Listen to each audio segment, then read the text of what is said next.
Hey guys, in this video I'll show you how to lock or unlock Bank of America credit or debit card. The first thing I want you to do is just log into the Bank of America app and then come in the top left, click on these three horizontal lines. You can see it says right here menu, tap on that and then come here and tap on manage debit or credit card. So tap on this right here and you'll see your cards listed for each account. You can click here on all card options as well. But once you find your card, you can just come here and tap on lock. So let's say you want to lock it, you just tap on lock.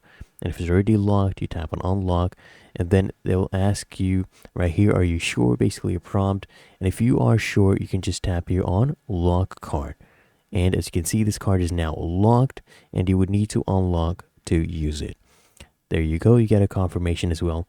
Really that easy. If you found this helpful, make sure you smash that like button and subscribe to Quick Fix.